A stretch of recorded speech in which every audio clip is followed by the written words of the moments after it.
I was honestly rather surprised to be asked, and slightly perturbed to be asked to give a lecture. Civil servants don't give lectures. They don't speak about their own views on things in public. They give presentations on government policy, usually with lots of PowerPoints. So this is a first for me, bear with me. I'm out of my comfort zone, and I haven't got any PowerPoint either. And it's slightly daunting to follow the distinguished list of previous lecturers: Peter Kendall, Professor Simon Pearson of Lincoln University, John Shropshire, Chairman of GEES, to name a few. People with serious farming credentials. I'm not a hands-on practitioner. I don't pretend to know the technical details of farming, although my career has had me on stage lecturing farmers on how to manage their land before. In 1992, I'm much younger and slimmer than I am now, I went on a roadshow tour around all the ADAS experimental farms, which some of you I know remember. And I was telling farmers all about MAF's exciting and complicated rules for managing their 15% set-aside land under the new arable area payment scheme. And my farming audiences were incredibly polite, and I sort of went off thinking, oh, that went okay. But with hindsight, I realised they probably wondered who on earth this creature from Whitehall thought she was, telling them how to run their farms. And that was with James Clark, who a lot of you know was based at Boxworth. I was what they call a policy professional in government, and my views tonight are mainly formed from my experience in working in government and managing the policy process. I have a very great respect for people who run rural and farming businesses. That's born of meeting and talking and hearing to very many of you over the years. And I'm in awe of the entrepreneurial spirit and the self-reliance of people who run their own businesses. I've always had a monthly salary to rely on. I imagine the organisers of this lecture assumed we'd know by now, by tonight, what terms we were going to leave the EU on, and we could have a lively discussion about that. Who knows? I expect somebody will be looking at their phone and will tell us the results in due course. So I'm not going to talk about votes and things. And I was given free rein, except that I should talk about something I'm passionate about. And I did toy with talking to you about choral singing, which is something I'm very into, which would have been a bit of a change. But I thought you might feel a little bit shortchanged if I did that. So my fundamental theme tonight is my strong belief that there are things to look forward to and opportunities to grasp for farming and land-based businesses when we leave the EU. And I say that as someone who voted to stay and was personally deeply sad about the referendum result. I'll reflect on what I've seen from my vantage point in UK and EU policy making over the last 25 or so years, which underpins my essentially optimistic perspective on the future opportunities and challenges. And I'll describe where I see those main opportunities and challenges. I should just say this isn't a CLA policy presentation. The views are mine, although in many respects they're consistent, I think, with CLA's approach to these issues. So I thought I'd start by describing how it felt to be working on EU business for a lot of my career. I joined the civil service because I wanted to be part of Europe. I wanted to go and work in Brussels. I'd studied languages and it all sounded incredibly glamorous. And the civil service was meant to be a stepping stone, but I very quickly decided that the rather Byzantine workings of the European Commission bureaucracy weren't for me. But in Whitehall, I had the opportunity to see working with the EU from many different angles and an awful lot of different issues. A lot of that was about negotiating detailed rules on things that would have a significant impact on British businesses, including farming businesses. Sometimes we supported the aim of the regulation, sometimes we had a fundamental objection to it, but always there were parts that we had problems with and we would expend huge effort to get them changed. One of my very first experiences was the frustration of trying to make sure that boats that fished against UK fishing quotas had a real economic link with the UK, and that was after the European Court had struck down legislation that tried to stop Spanish and Dutch companies from buying up UK quota. And we thought we had a very reasonable, very practical approach to that problem, but the court stuck to a higher principle around wanting free access to quotas. And that was despite the fact that every other country had a closed register and nobody could fish against their quotas. We just wanted to close down ours. So early example of things not quite working as you thought they should. Another early example, which some of you will be familiar with, was the Nitrates Directive, which aimed to reduce diffuse pollution of water from agriculture. I mean, it was an early example of that growing tension between economic and environmental objectives. And there was an uneasy truce between MAF, the Ministry of Agriculture, and the former Department of the Environment on what the UK wanted and what it could support in the negotiations. We didn't succeed in removing some of the restrictive one-size-fits-all elements of those rules, such as having the same closed period for spreading manures across the whole of Europe, regardless of climate and other variations.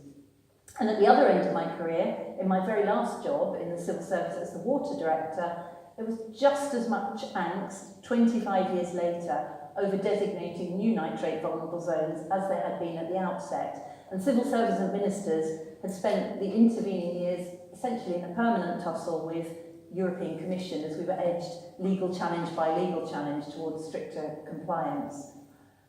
It might be controversial here, but I do reflect that if government had bitten the bullet then and invested much more in research and capital funding to help the sector adapt, no one would be thinking twice about that now, and farming practice and technology could quite probably have moved on much quicker, and overall it probably would have been cheaper to everybody concerned. But that's not how it works, and hindsight's a great thing.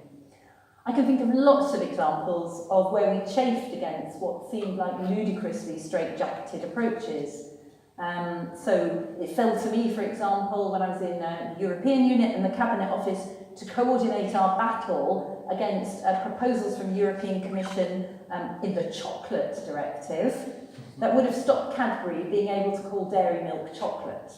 And you just think, why did the Commission pick a battle like that with an iconic brand? We did manage to do something about it in the end, but there were times when you just thought it was bonkers. There were, however, also times when I was really very proud of what the EU together achieved. When I was the chief UK negotiator on climate change, the EU's collective weight meant that we could achieve agreements with the rest of the world that reflected very much what the UK stood for and wanted. It could be a bit clunky, getting all your EU ducks in a row, and you had to be a bit wary or at times of the EU's ability to snatch defeat from the jaws of victory. But we really were an effective counter. For example, when President Bush's administration tried just to put a spanner in the whole works. And one of my all-time best moments was when the US negotiator had to come back to the table after flouncing out earlier because we, and it was we, the UK had the EU presidency at that time, had outmaneuvered them and lined up all the other countries on our side. So despite that example, I probably made it sound largely rather frustrating and negative, but despite all that complexity, we really were pretty good at playing the EU game. We were a big country. We are a big country. We haven't quite left yet. We have a lot of clout when we play our cards right. And we put a lot of time and energy into persuading others of our views, and they were genuinely respected because we did our homework, we brought good evidence along, and we were a voice of common sense in a lot of situations. And we also weren't afraid to stick our heads above the parapet and disagree with the Commission when others found it politically difficult to do that. But then they would tuck in behind us and follow our lead. Being in the EU and working the system to the best UK advantage that we could seemed like a fact of life. We were in and we seemed destined to remain so. Our job in the civil service was to navigate those frustrations and to get the best deals that we could. I really enjoyed the challenge, and I know others did as well. After the 2016 referendum, I found only genuine regret from EU colleagues that the UK was leaving. They said the things I've been saying, that we brought sensible, well-evidenced arguments to the table, and we weren't afraid of saying what we thought. I should probably say something about negotiating on the Common Agricultural Policy, because I'm sure if I don't, someone will query my assertion that we were good at getting deals and safeguarding UK interests. So CAP reform negotiations were a big, long, complex exercise. We used to start thinking about the next round almost before we finished implementing the last one. They just kept coming round. The UK government played a long game over successive rounds of reform. I'm caricaturing slightly, but with the aim of shifting CAP payments away from incentives to produce towards area-based payments and rural development and environmental measures, and then ultimately away from production-linked payments of any kind and towards what we now call public goods. And in my experience, there was a very well-established dynamic to those CAP negotiations. The UK would position itself at one end of the spectrum, beyond the comfort zone of nearly all the other countries, and we would sit there arguing for the removal of trade-distorting measures and for more money to switch into the environment. And in latter years, we would argue for simplification, fewer bells and whistles that made it harder for farmers to comply and for government to administer. We tended to be in a minority on that as well. And in positioning ourselves on the reform end of the negotiating pack, we knew we wouldn't get anything like what we were arguing for, and that we would eventually need to compromise on those negotiating asks. But we made sure that the reform case was robustly argued regularly, and that the outcome would move closer over time to the UK government's reform aims. The Commission had to seek compromise agreements further towards our end of the spectrum than if we'd simply not bothered making those points. I mentioned simplification, and I can see various expressions around the room, and I'm sure there's lots of scepticism about that and how successful we were. But it was genuinely one of our highest priorities in the last round of reform negotiations. Painful experience of previous failed implementation was at the front of everybody's mind. Within government, and I was involved in this, we operated a more rigorous system than ever before of analysing the impacts for producers and for government agencies. We worked hard to assess the cost and the ease of operation, and unlike in previous rounds of reform, there were plenty of instances where the policy objective didn't trump the cost and simplicity. And that led us to what looked like some very odd positions at times. Despite presenting ourselves as champions of a greener CAP, we stood out against the Commission's main greening measures because they were complex and too much of a blunt instrument. But given the opportunity of making them more effective by introducing different options for farmers, such as pollinator strips, we decided not to, because it would have added complexity and cost to the running of the scheme. One of the regular accusations, I'm sure you all think it, is that government created its own difficulties when it came to turning EU rules into UK ones by so-called gold plating. That's when you stuff extra requirements onto the basic EU legislation. We were always being accused, especially by farmers, of applying the rules more rigorously than any other country, especially France. And I had the opportunity, it's great, of spending 6 months with the French Ministry of Agriculture in the 1990s, and I had a desk and a phone. They didn't quite know what they were doing with me, but I had a desk and a phone, and occasionally it would ring, and there'd be a French farmer on the other end, and they were usually ringing up to ask about the rules for hunting set-aside, because they used it to encourage wild boar and things. And at the end of the conversation, they'd start saying, Madame, you've got a very interesting accent, and I'd explain I was British, and we'd have a chat. And then they'd say, Madame, in France we have the best civil service in the world, but the disadvantage about having the best civil service in the world is that they apply the rules far more rigorously than anywhere else in the European Union. And I was able to say, well, that's really funny, because that's exactly what people say to me in Britain. So there you are. It's all about perspective. So, bouts of deregulatory fervour over the years really tried to peel back these layers of so-called gold plating. And I remember well one exercise in the 1990s that looked in detail at how we had implemented EU meat hygiene rules, which were causing lots of angst about closure of small slaughterhouses. And we ended up unable to publish the results of that review because they showed that we were under-implementing EU rules. And we couldn't shout about it because it would instantly have triggered legal action by the Commission. One of the main drivers of rules that really chafed for civil servants as well as for farmers was disallowance, and that's the jargon for fines levied by the European Commission when it finds that a country hasn't applied the rules correctly or has been lax about making sure EU funds are spent properly. And having been on the receiving end of £640 million, that's a National Audit Office figure, of fines in the previous decade, made government very cautious in the sort of 2015 round of reform, particularly in the middle of a bout of austerity. Lots of the inflexibility, for example, rules for giving out small rural development grants, isn't written into what's agreed by the member states in Brussels. It's the result of what EU auditors think is necessary. And as everybody knows, auditors, many auditors in the room, can be very cautious indeed about managing risk at times. So they tended to come up with quite elaborate ways of checking things. Reflecting on my own experiences, I do find it hard to reach my own view on where the balance of advantage comes out, whether it's better for our country to be in and out. But examples of the kind I've been talking about do convince me that when it comes to large parts of agriculture and environmental policy and regulations, we do have the scope to be much better out rather than in. It's not the objectives that were generally wrong in my opinion, but the approach in EU legislation I think is still generally too inflexible, too prescriptive to cover the diversity of 28 countries, and it's shaped by a fundamental lack of trust in the governments and the farmers. It's changing slowly but not nearly fast enough. And that's why, in my view, a Norway or Iceland-style relationship wouldn't reap the potential benefits for farmers and land managers. We wouldn't be in the rule-making discussions anymore. We wouldn't be taking the lead in making the arguments. We'd have to take and comply with whatever the Commission and the 27 member states came up with. Those who worry about us leaving the EU often say that our government can't be trusted to do a good job.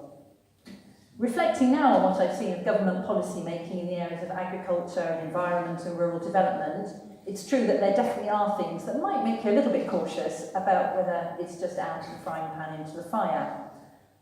When I think back over the first 20 years of my career in policy, in the 90s and the early 2000s, it seems to me that the approach could be pretty schizophrenic, regardless of which government was in power.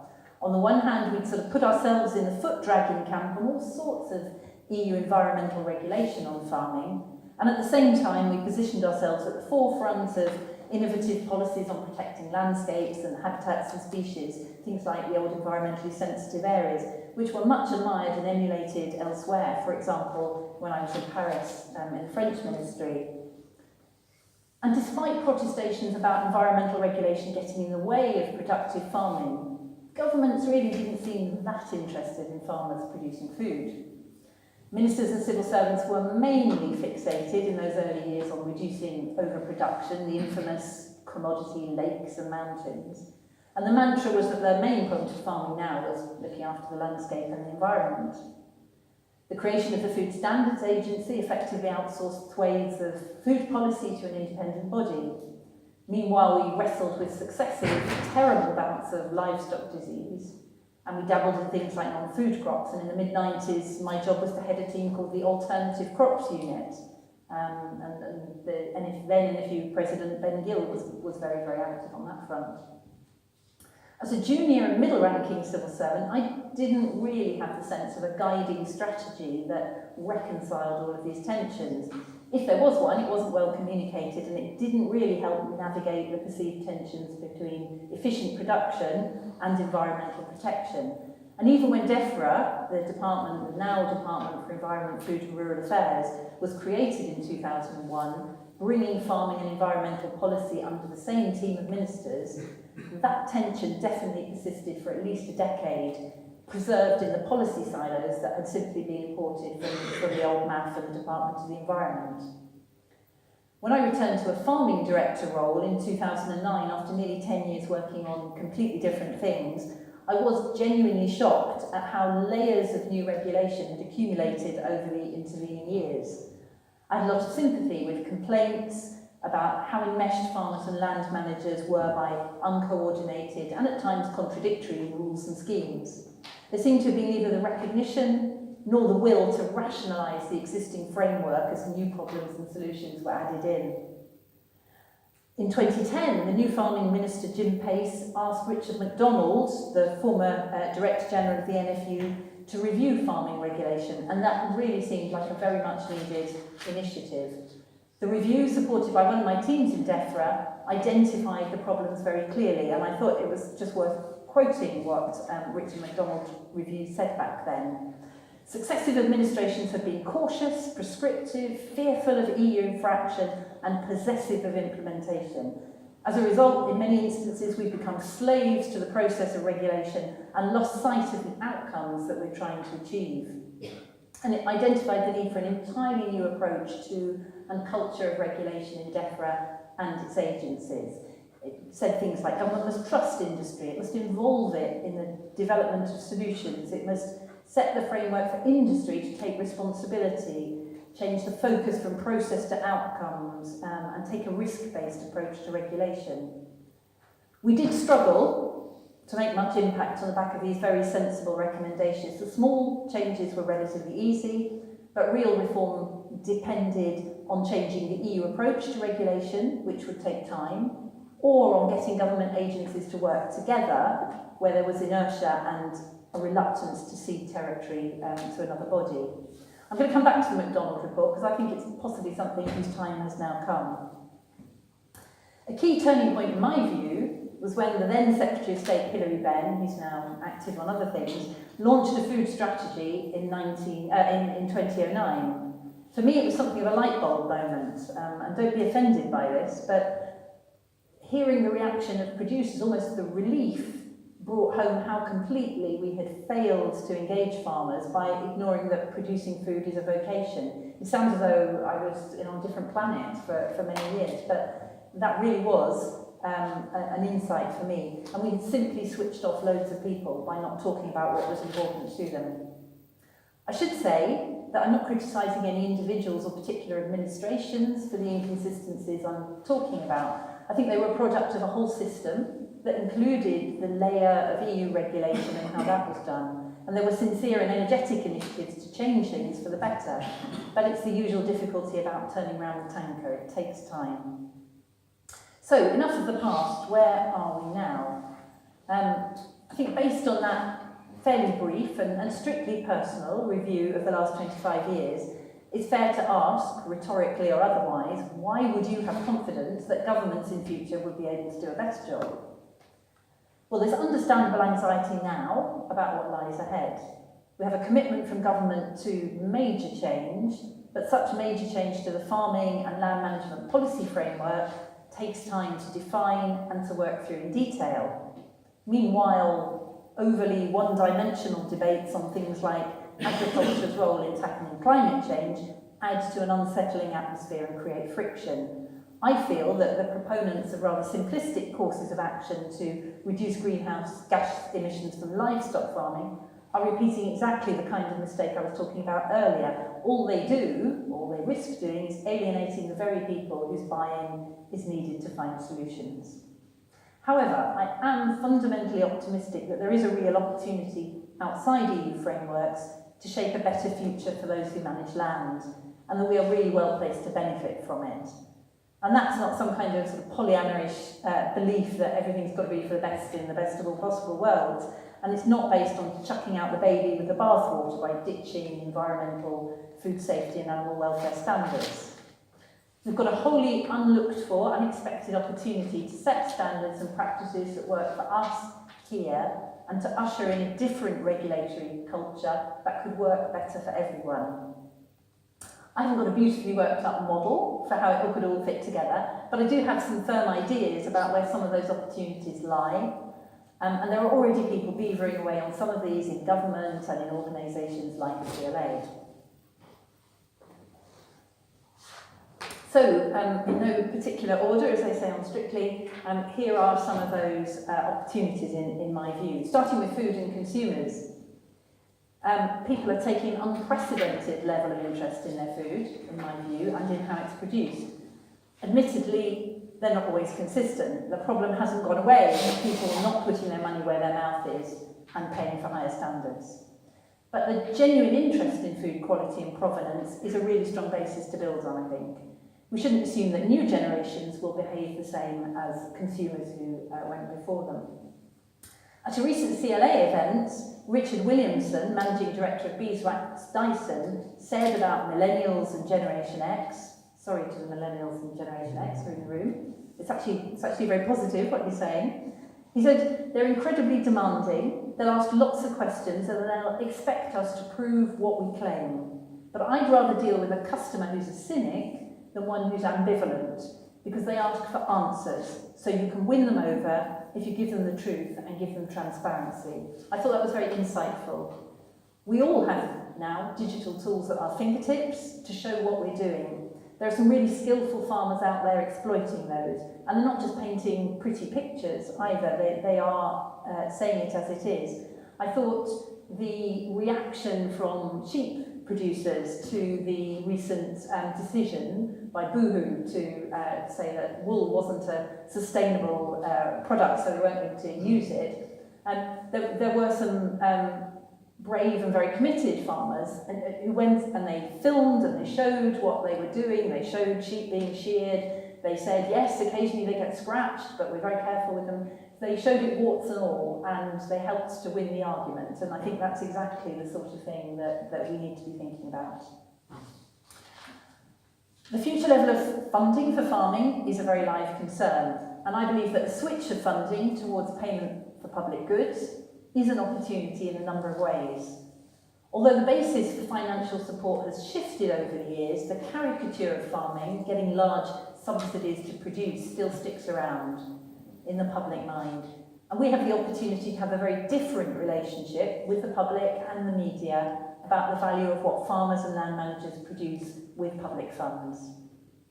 It's hard to get enthusiastic about this until we can say what these public goods are and the price that they will command. CLA has done some influential work setting out how it could work, and I've written here in square brackets, wave brochure, but I left the brochure over there, so I won't wave the brochure. If anybody wants it, I've got it afterwards. The potential scope of public goods is very large, I think. I'm pretty confident we could put a value on the services that land managers provide, or could provide, that would match and possibly exceed the value of current farm payments. DEFRA is currently working on a longish list of public goods for its environmental land management scheme. Biodiversity, soils, water quality and availability, carbon storage, flood alleviation, air quality and heritage are on that list. Beyond that, there are others which CLA is keen to explore. Infrastructure offsets where development would damage important species and habitats. Public and educational access, things like forest schools, for example, health and well-being, care farms, so-called green prescriptions, and rural community projects. And some of these public goods could bring extra funding to swell the available pot from insurers and developers or money from public health bodies. Some of these activities are already happening on a small scale. The opportunity and the challenge is to scale them up, and that will need new markets to develop with mechanisms to make them work. Market makers can step in very quickly at the whiff of new markets. I saw that happen with carbon trading in the early 2000s. Brokers and investors moved in really fast, and they were willing to trial things and sort of put their money forward without an early guarantee of things coming back. And some novel examples are already working out there. Entrade, which some of you may have heard of, was set up by Wessex Water to reduce nitrogen entering Poole Harbour by working with farmers in the catchment rather than putting in very expensive sewage treatment. Farmers bid into auctions for funding to grow cover crops, and the auctions attracted bids from 63 farmers apparently, saving 153 tonnes of nitrogen spread over 3,000 hectares of land. And I understand from Wessex Water, they actually didn't need to spend all the money they set aside for it, so it came in even cheaper than they expected. Other mechanisms are being investigated. The National Trust and the Green Alliance have looked in detail at how land managers could put together an offer on flood alleviation. The sorts of questions such as how would buyers and sellers get in touch with each other? How would the engineering options be determined? How would standards be set so that buyers had confidence that their investment was going to deliver what they thought it was? The really vital nitty-gritty of making a market work. Regulatory culture is another area that I wanted to talk about. We all criticise the rigidity and complexity in current schemes. They're a popular topic of complaint. Being outside EU rules means flexibility to design schemes that work for our circumstances. Scope to trial them first and then scale them up, or adjust them quickly and move on if it doesn't work. As the McDonald Review said, that I mentioned earlier, we should be able to focus on the outcome rather than the process, avoiding what feels like that tick-box approach. There should be the ability to tailor how the objective is achieved rather than a one-size-fits-all approach. We should be able to adapt how land managers are paid for these services, moving away from the income foregone calculation to payments that can actually compete with other crops and land uses, and that's a point CLA has been making strongly to government. Markets for public goods are one opportunity. I can't not mention new export markets, although I'm not an expert in that by any means. So I asked Karen Morgan, who is our woman at the British Embassy in China, for some recent examples of new markets that have been opening up in China with support from the UK Trade Investment. And her impressive list included pork, beef and dairy products, estimated to be worth £660 million in the coming 5 years. On the crop side, she said it's been tougher because there isn't the same pressure from industry to get into China. The market for British barley opened in 2015. The industry told the government it could be worth up to £100 million in the first 5 years, but it's actually been hard getting the trade going because companies haven't yet been coming through. In 2018, we secured access for seed potatoes to China, probably something that initially at least will benefit the Scots industry. But the Chinese have just, these are Karen's words, the Chinese have just allocated potato as the fourth staple crop, along with corn, wheat and rice, and they're trying to boost consumption of potato. So, 5-year plans are alive and well, clearly, in China. And the breakfast cereal market is also growing rapidly. Weetabix have made great strides in China, and they now have staff there. There are also huge opportunities for the brewing industry and its supply chain. Beer is now one of our top 10 food and drink exports to China and growing rapidly. Productivity growth. I think there's a real opportunity to make a case for a significant investment in growing the productivity of agricultural businesses. I think that's something that everybody shares an ambition to do. It'll be essential to help businesses adapt to life without direct payments. And there's no single magic bullet for this, and much will depend on the actions of individual sectors, individual farmers and growers. But we will need, and we need to make sure some of that money moves across to a serious investment in R&D, in data and in knowledge, a drive on skills, including business skills, and though this is sometimes difficult to talk about, more flexibility to both to create opportunities for new entrants and to help those who want to or should get out to do so with dignity. I believe this also brings the challenge and opportunity for farming as part of the food industry, more firmly alongside other major industrial sectors of our economy, for a more prominent place in government industrial strategy. The tendency can be, certainly in parts of government, to see farming as different or difficult or a cottage industry or something, or somewhere in a silo of its own, which is not taken as seriously as shiny sectors like aerospace or whatever. So that really leads me on to reflect on how farming and land-based businesses could work better with government beyond EU exit. There should be new opportunities in how policies and rules are set, and that's again where some of those McDonald's recommendations come in. Policies and rules will be set much closer to home. That doesn't automatically mean, though, that they will be better unless government takes a truly open and collaborative approach to how it's done. Government, in my experience, is very good at talking about terms such as co-design or open policy making or responsibility sharing, but that usually means in the consultative phase. Ministers and civil servants are much more nervous about opening up the actual process of decision making. They tend to retreat into the black box, and at that point the answer sort of pops out in due course, and the real workings and how the decisions were made stay behind closed doors. Those affected are not often involved. I believe there are opportunities here for a sector if it's prepared to be bold. I set up something with Jim Pace when he was the farming minister called the Animal Health and Welfare Board for England. Some of you will know about it. It was quite a radical change. In fact, it was so radical that the Cabinet Secretary, the head of the Civil Service, had to be consulted on whether it breached the Constitution, on how civil servants worked with ministers. And the nub was that industry representatives would put policy recommendations to ministers jointly with civil servants. There would be no separate track, no separate private advice from civil servants to ministers. They came together, made recommendations, and they all signed up to them. And ministers, in turn, undertook to either accept the advice or to explain, I think to explain in writing, why they weren't going to. So that effectively opened up the whole of the policy-making process to industry representatives.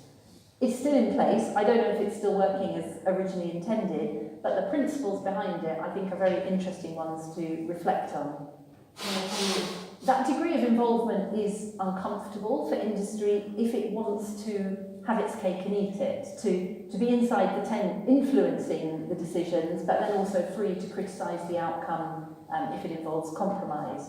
So it does require acceptance that in real life compromises are necessary, and they're indeed a natural thing to do to balance all of society's interests.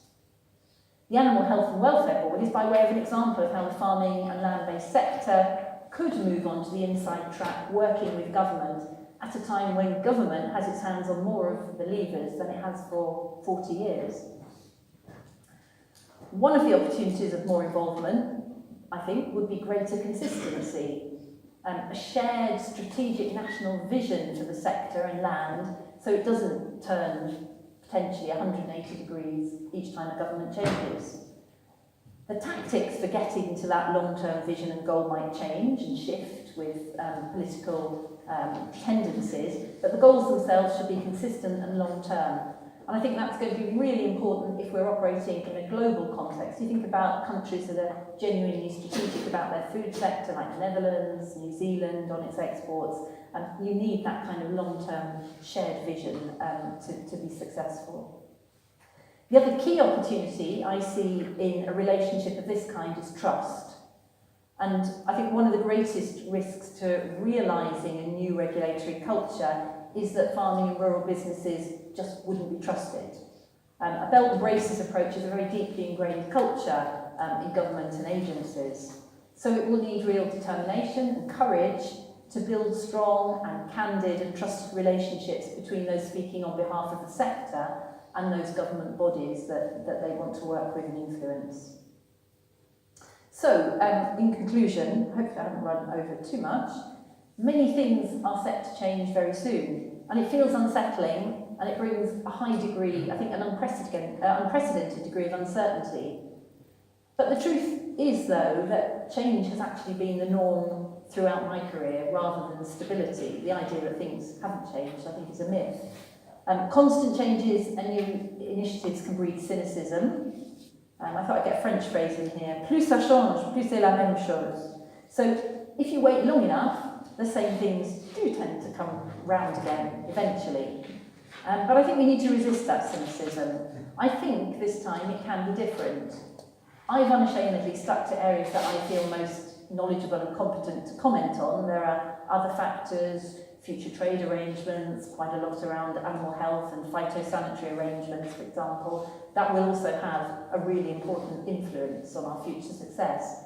Nonetheless, I can see ways in which this can truly be the once-in-a-generation opportunity that politicians have been talking about for farming and rural businesses. It'll take hard work, but some game-changing opportunities are genuinely there, I think. So thank you very much for listening, and I have to say it's wonderfully liberating to be able to say what I think without having to toe a government line. So thank you.